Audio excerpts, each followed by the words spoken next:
Hey, Bill DeBoer, your car guy over here at DeBoer's Auto. Today I wanted to talk to everybody about the AC systems. We're cranking along. We've had a hot July, we're moving into August, and these AC systems, we're seeing some problems out there given the amount of time that a vehicle, once it ages into, can start to develop some issues. So I want to go over the three main systems or three main components that are part of the AC system. So you have the condenser, which is out in front of the vehicle. It's in front of the radiator, and it's where the cool air from the car moving down the road dumps the heat that it's collecting inside the vehicle. So the other piece of that is the evaporator. So that's the coil that sits inside the vehicle behind the dashboard that actually, it's kind of a misnomer that it's blowing cold air. Actually, what it's doing is it's taking the heat out of the air. So that's why the air is cool. So the evaporator collects the heat, and then the compressor, which is the third main component, will actually move the liquid around inside the lines between the other two devices. So if you can imagine, the refrigerant comes into the evaporator, it collects the heat from inside the cabin of the vehicle, and then it pushes the refrigerant out to the condenser where it dumps the heat in front of the vehicle while it's rolling down the road, and then it just keeps going through the whole cycle.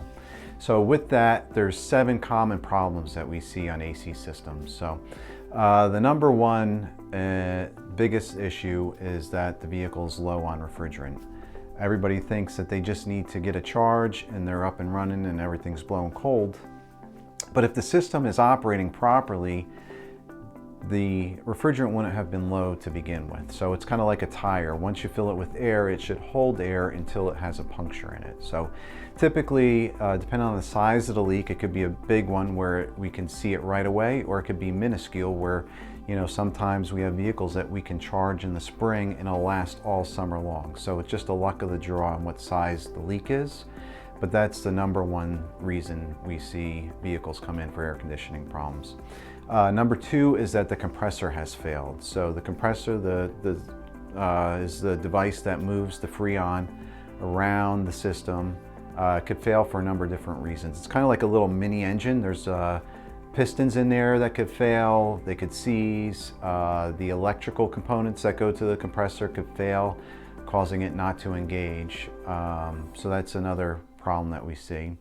The third most common thing we see is a system blockage. So if you can imagine those lines as that refrigerant is going around, it could develop a blockage in there, and if that refrigerant can't cycle through the system, it can't dump the heat. So that blockage could cause you not to have cooling in your air conditioning system.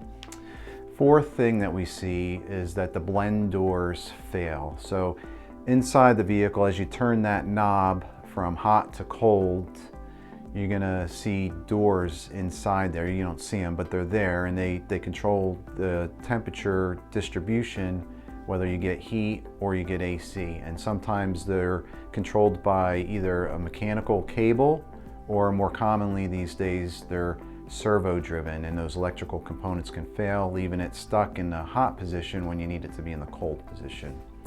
The fifth thing that we see is fan issues. So within the system, you have 2 fans. You have the blower motor, which is inside the cabin behind the dashboard, and that's what blows the air through the vents and out in your face.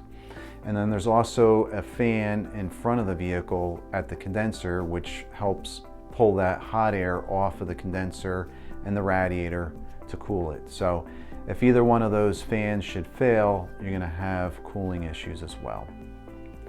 Sixth thing is a restrictor device failure. So inside the AC system, that refrigerant, what causes the cooling effect is it goes from a liquid to a gas, kind of like water boiling on your stove.